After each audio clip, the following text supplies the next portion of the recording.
Hello నమస్తే welcome back. నేను మీ host అక్షర విహారి. ఈరోజు మనతో పాటు స్టూడియోలో ప్రముఖ ఆధ్యాత్మికవేత్త, వాస్తు జ్యోతిష్య సంఖ్య నిపుణులు, శ్రీగౌరి ఉపాసకులు దింటకుర్తి మురళీకృష్ణ గారు ఉన్నారు. గురుగారితో మాట్లాడదాం. నమస్తే గురుగారు. నమస్తే అమ్మా. హరి ఓం శివం. గురుగారు, పంచభూతాల లింగాల క్షేత్రం అని అంటారు. అంటే మనం దర్శనం చేసుకుంటాం పంచభూతాల లింగాలని.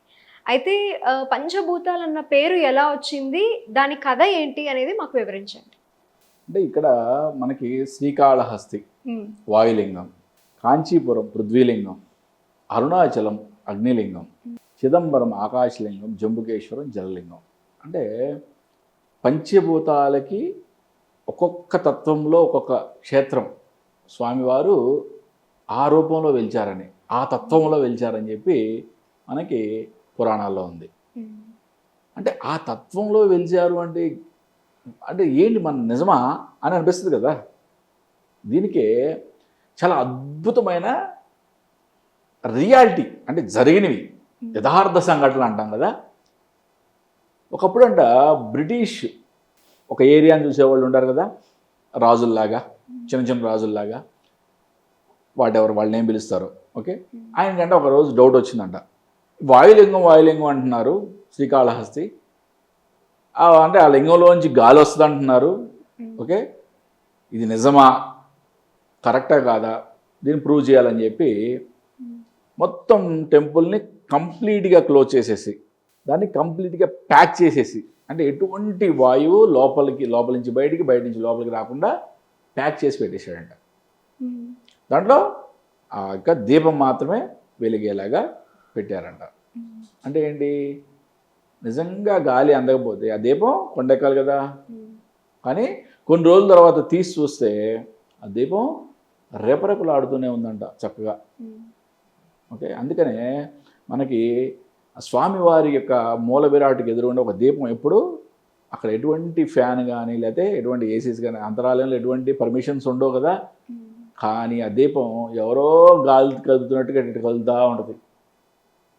అంటే అంత అద్భుతమైన వాయులింగం అనేది, అంతకన్నా ఇంక నిరూపణ ఏం కావాలి.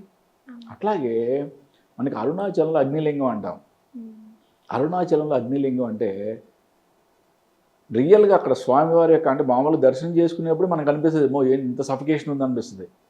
కానీ రియల్గా ఎవరన్నా అక్కడ అభిషేకానికి వెళ్ళండి, సుమారుగా ఒక అరగంట నుంచి గంట సేపు టైం పడుతుంది. ఆ గంట సేపు మీరు అక్కడ కూర్చోవడానికి నుంచోడానికి మీరు అల్లాడిపోతారు. అంటే అంత వేడి, అంటే సఫకేషన్ వేరు, వేడి వేరు కదా.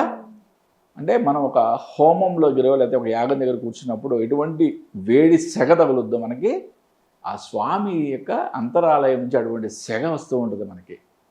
ఇంకంతకన్నా నిరూపణలు ఏం కావాలి. మరి జంబుకేశ్వరంలో జలలింగం కూడా అంతే. స్వామివారి యొక్క మంచిగా తుడుస్తున్నా కూడా ఎప్పుడు కూడా నీటి చెమ్మలాగా వస్తూ ఉంటుంది స్వామివారి యొక్క లింగం నుంచి. ఓకే, కాబట్టి ఏంటంటే ఇవన్నీ ఆ తత్వాల్లో వెలిసినాయి. ఆ తత్వాల్లో వెలిసినాయి కాబట్టి వాడికి ఆ పేరు వచ్చింది. అంటే రియల్గా మనం జీవితంలో ఏ ప్రాబ్లం అయినా సరే, అంటే ఎటువంటి ప్రాబ్లం అయినా సరే, నాకు ఈ కష్టం తీరాలి స్వామి అని చెప్పి మనం కనుక మొక్కుకొని ఉదయం నుంచి సాయంత్రం లోపు 5 క్షేత్రాలని దర్శించుకోగలిగితే, ఎందుకంటే నేను దర్శించుకున్నా కాబట్టి చెప్తున్నా. ఓకే, చాలా ఉదయం నుంచి సాయంత్రం లోపు ఈ 5 క్షేత్రాలని. ఓకే, చాలా అన్నీ కూడా దగ్గరే ఉండదు, దూరం దూరమే. అంటే ఓన్ వెహికల్ ఉన్న వాళ్ళు ప్రయత్నించవచ్చు. చేస్తే చాలా మంచి ఫలితం ఉంటుందని నేను ఎక్కడో విన్నా కాబట్టి నేను కూడా అది చేయడం జరిగింది.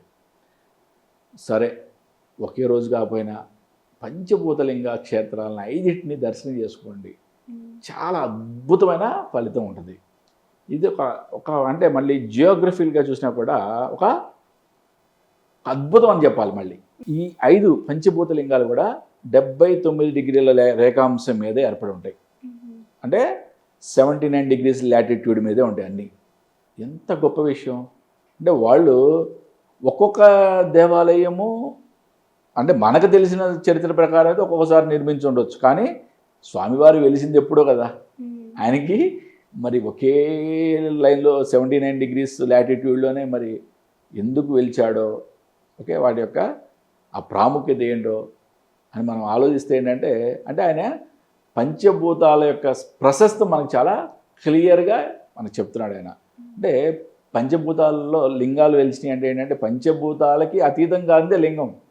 అంటే స్వామి కంప్లీట్గా ఆయనే పంచభూతాలకు సమానం కదా. భగవంతుడే పంచభూత తత్వం. ఆ తత్వాలను విడివిడిగా ఆయన చాలా క్లియర్గా చూపించాడు మనకి. వాటి యొక్క తత్వాలు తెలుసుకున్నట్టయితే మనకి మన లైఫ్లో కూడా ఎన్నో మనం అద్భుతాలు అంటే ఇక్కడ మనకి చిదంబరంలో వచ్చేప్పటికి ఆకాశలింగం అని అంటారు. ఓకే, ఆకాశలింగం అంటే మనకి అక్కడ ఏం అసలు లింగమే కనపడదు, అక్కడ లింగమే ఉండదు. అంటే కనక సభ అని చెప్పి ఒకటి ఉంటుంది. అది అంటే శూన్యం అనమాట. అంటే మరి ఆకాశం అంటే శూన్యమే కదా, అంటే ఒక శూన్యమైనదే ఉంటుంది అనమాట. మరి కాంచీపురంలో పృథ్వీలింగం దానికి ఒక అద్భుతమైన కథ ఉంది. ఓకే, అక్కడ పృథ్వీలింగం కూడా చాలా అద్భుతంగా ఉంటుంది. స్వామివారి యొక్క అభిషేకం చేస్తున్నట్లయితే మనకి మన మట్టి చేతికి ఎలా తగులుతో ఆ విధంగా తగులుతూ ఉంటుంది అనమాట. ఓకే, అది అంటే అమ్మవారు ఇసుకతో చేసిందని, చాలా పెద్ద ప్రవాహం వస్తుంటే అమ్మవారు ఆ లింగాన్ని కొట్టుకుపోకుండా ఆ లింగాన్ని కౌగిలించుకొని అలా ఉండిపోయిందని. ఓకే, ఆ అమ్మవారి శక్తి వలన అంత పెద్ద ప్రవాహం అంత వరదలో కూడా ఆ లింగానికి ఎటువంటి ప్రాబ్లం రాకుండా ఉందని కూడా ఒక పురాణంలో చెప్పబడింది. ఆ క్షేత్రం కూడా చాలా అద్భుతమైనది. ఓకే, 5 పంచభూత లింగాలని ఒకే రోజు దర్శించుకోండి, కానీ ఓకే ఓన్ వెహికల్స్ ఉన్నవాళ్ళు లేని వాళ్ళు మాత్రం ఎప్పుడైనా పర్వాలేదు, బట్ అన్ని క్షేత్రాలను దర్శించుకునే ప్రయత్నం చేయండి. మన లైఫ్లో ఏదనుకుంటే అది అద్భుతంగా జరుగుద్ది.